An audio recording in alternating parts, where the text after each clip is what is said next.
for the introduction. My name is Ali Al-Khattawi. I'm the founder and CEO of MESOX.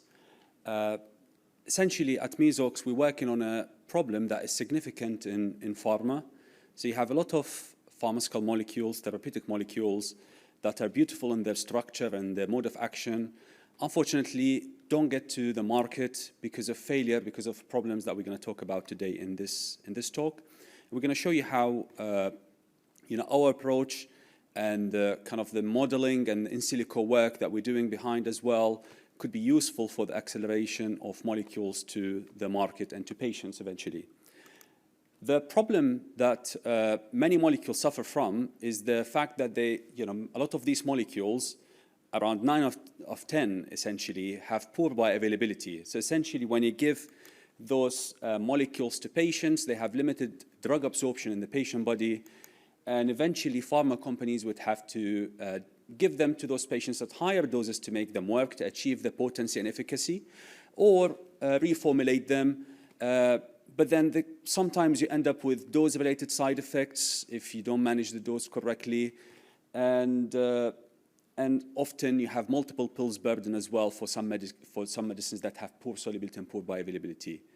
So the culprit in this bioavailability issue or bioavailability challenge is what we call brick dust molecules or compounds. So these are drug molecules that are highly hydrophobic and highly crystalline in their structure. Essentially, if you try to dissolve them in a cup of water, they won't dissolve, and therefore they won't dissolve in the patient body because of those difficult properties. Now, one leading manufacturing approach that has been tried and tested in the pharmaceutical industry over a number of years is what we call spray drying for achieving amorphous solid dispersions. Essentially, I'm just going to give you a bit of background about this and some of the challenges before we come to the kind of the innovation bit. So essentially what you do is you take molecules of the drug, we're denoting them with the red benzene ring. So this is the drug that has the poor solubility. You mix them with the the chains of the polymers, essentially specific polymers like HPMC or PVP, etc. So the solid dispersion polymers. And as a manufacturing technique, spray drying is preferred and used widely in the industry with different scales. And I think Nick later on in the next talk will tell us more about the scale-up aspects of this technique. But spray drying helps to take the dissolved drug in the polymer solution, spray it, end up with a dispersion where the drug molecules are essentially intertwined between the polymer chains, and this leads to the enhancement of the drug solubility and therefore the dissolution and bioavailability. So you get the drug in the amorphous form, which has better dissolution properties, but you also have more waterable form of the drug because the polymer is hydrophilic, as well as higher surface area because of the dispersion of the molecules in between the polymer chains. So multiple advantages achieved by this technology that leads to this favorable dissolution enhancement of bioavailability. And as I said, this technology has already been validated with multiple big brand products on the market. So you've got, in the last 2 decades, we've got dozens of products coming to the market based on the spray-dried ASD or spray-dried amorphous solid dispersion technology platform. So it's well acceptable by the pharmaceutical industry as an approach, as a successful approach to achieve those formulations of poorly solubles. However, the process itself, the spray drying process, suffers from key obstacles when it comes to resource efficiency mainly. And if we try to summarize and condense these two, those points, we condense them in 2 points. One is the lengthy and expensive material screening that happens at the beginning. So when a drug developer comes with their molecules, often admissibility type studies will have to be carried out between the drug and the specific polymers or formulation polymers. And this often takes time, but also the manufacturers or the developers of those drugs, they come with very limited amount of the drug that has to be tested with the formulation technology. So this is one of the issues where it's quite lengthy and expensive to do those material screening studies. In addition, you have another challenge, which is inability or difficulty to predict the impact of the formulation as you scale it up via the spray drying technique. Now, I'm going to leave the second point for my colleague Nick to highlight how the current solutions at Euro API, for example, help with achieving the second point. And the focus will be on the first point here, which is the early development, the early phase material screening that we can do with our technology. So material screening is essential for two key reasons. One is those drug miscibility studies that we mentioned, and the reason why we need to match a drug to a specific polymer is because of what we call the phase separation phenomenon. So often upon temperature and humidity and upon storage of the formulation in an ASD, you tend to have separation of the drug from the polymer, essentially, so they migrate away from each other. And this is one of the key challenges with this technology. And the second one, once you give those formulations to patients, the ASD formulations, often they are developed at a supersaturated level. So when you give them to patients, they are dissolved at a concentration higher than the solubility level. And often when they face the media in the patient body, they tend to precipitate or recrystallize in that media. So this is what we call the spring effect, which we show there in the kind of the green curve, whereby you achieve a maximum concentration in the patient body, but then that declines suddenly because of that issue of precipitation in the patient body.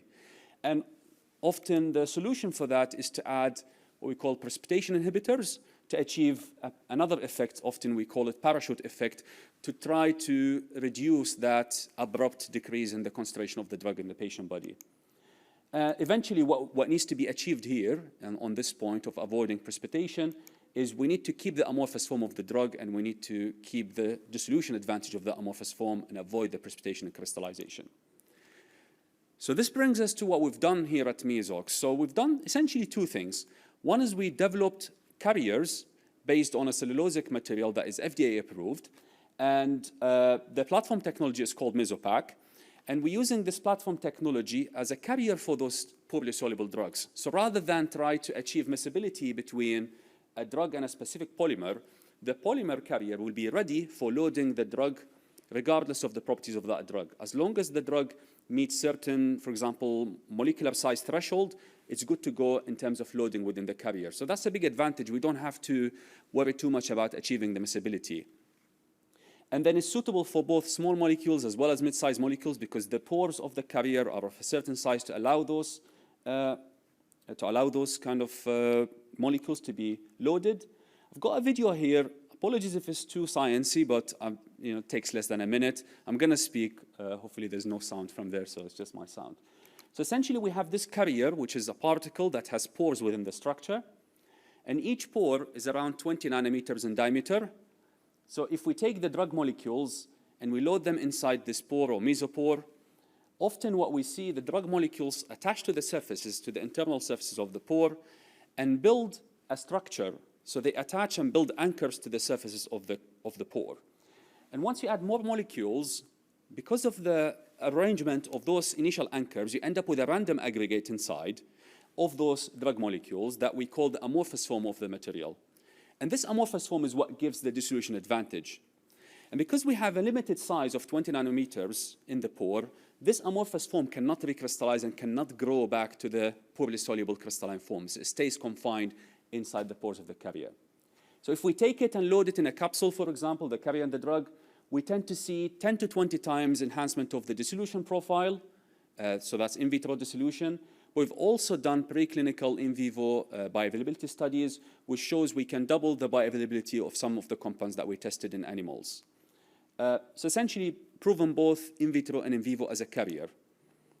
This is just to emphasize the kind of the bioavailability aspect, some numbers to show the study done in Wister rats, for example, for the technology. But we have evidence that the actual carrier material is safe to use by humans because it's been used in a couple of oral products in a different form previously and approved by the FDA. What we've done in parallel, which we think is quite innovative, is an in silico model that will help us to accelerate the material screening aspects that we mentioned earlier. So those are pore models. So we took essentially one of those holes or pores within the carrier, and we build them into a pore model, essentially a molecular dynamic model. And then this allows us to do a couple of things. One of them is based on the loading, based on how much drug we can load within the carrier, we can predict the drug loading level within the carrier. So essentially, it gives us an idea of how much drug can I load per this carrier, which is a big question. Often you need multiple experiments to get to that level of understanding, okay, how much drug do I need to add to my polymer? So this will be done in silico rather quickly. As well as we can predict the interactions that happen between those drug molecules and the surfaces of the polymer. And this is important for the stability of the drug. So as I mentioned, one of the challenges is the destabilization upon storage. And by understanding how the drug molecules interact with the surfaces of the carrier, we are better equipped to tell whether, if the interactions, for example, are strong between the drug and the carrier, then it's less likely to aggregate in the middle, less likely to be recrystallizing. So this strength is important. But also, it tells us more information that we don't get usually, with even physical experiments. We have tested kind of the model with number of compounds, so different chemical moieties, as well as obviously the physical technology. So consistently, we have enhancement of the dissolution properties of the drugs that we test. And then the models, the digital models, they match to the observations that we see in experiments. And the things that we can achieve so far with this technology or with this modeling aspect is, as I said, the loading. So allows us to tell weight by weight of this carrier how much drug we can load, which is very important, as I mentioned, especially if the drug is scarce and it's a precious material that you don't have enough of it to do multiple kind of calibration experiments. It tells us as well the drug polymer interactions, and if it shows, for example, lack of repeating patterns, then that is an indication of less likelihood for crystallization. And that's an indication for more stability, of course. We can also do solvent screening on those material science models. So we can tell which solvent is more suitable, for example, for loading the drug into the carrier. And this has advantages in terms of limiting the use, for example, later on of solvents to the lower toxicity solvents, the more environmentally options, as well as obviously determining what solvent works well for the loading process. And can we also enhance the loading process of the drug of the carrier with the drug so that we can actually pack more and then the process will be faster. So this solvent screening helps us with that aspect. And finally, the models allow us to do essentially what we call a super accelerated screening process. So we can basically collect all of those points of data around the molecule and its suitability with the formulation within days, essentially, because those models are pretty quick to run, versus the current state of art where you need weeks or even months to actually get the same amount of data generated for the drug molecules. So there is an aspect of speed to market embedded within this formulation technology and the digital platform behind it.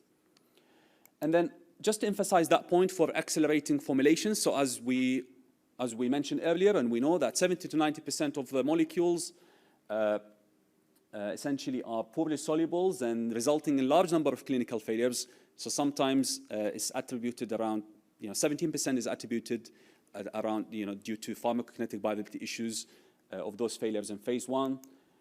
More than 65% of new chemical entities in oncology receive accelerated designations. So the regulatory designations, therefore, necessitate that we actually move fast when it comes to formulation. We don't want the formulation to be an obstacle in the way of moving the drug to the life-saving drug to patients. And then obviously we see an increased drug approvals through reformulation via the 545(b)(2) pathway. And then obviously that requires also to be sort of agile in moving to develop the formulations for those compounds. Our goal is to essentially develop, which is the title of the presentation today, is to have that end-to-end digital platform that brings the material science bits that we just discussed. We've given you obviously a flavor. Obviously, there's more data in the background. If you're interested, we can discuss further. But connect that material science bit that we've done with later stage scale-up models for the spray drying that Nick will mention in a bit in his presentation. So that's the kind of the goal, with obviously the final aim or goal of accelerating the development of spray-dried dispersions. Obviously, Euro API, represented by Nick here today, is sort of involved in those discussions. We've got MPL as well as part of this kind of the validation partner that we have on board for the models that we develop, and Schrödinger, a large modeling company, helping us as well with moving things forward when it comes to integrating the different pieces. Just a bit about MESOX before I conclude. So we are a spin-out company. We are a relatively small team. And we spun out from Aston University in Birmingham a couple of years ago. We are quite collaborative as a team, and we're embedded as well within suitable world-class research facilities with access to different equipment such as spray dryers, characterization techniques, as well as under the same roof to in vivo studies in animals and molecular dynamic capacity. So everything under one roof, I think, gives us that advantage of as well. And we are small and collaborative as well, so quite quick in developing those concepts. So thank you very much for your time, and hopefully you have some questions for me. Thank you very much, Ali. I don't know if you want to ask questions now or want to wait for the scale-up presentation and then combine, but if you have any. Yes.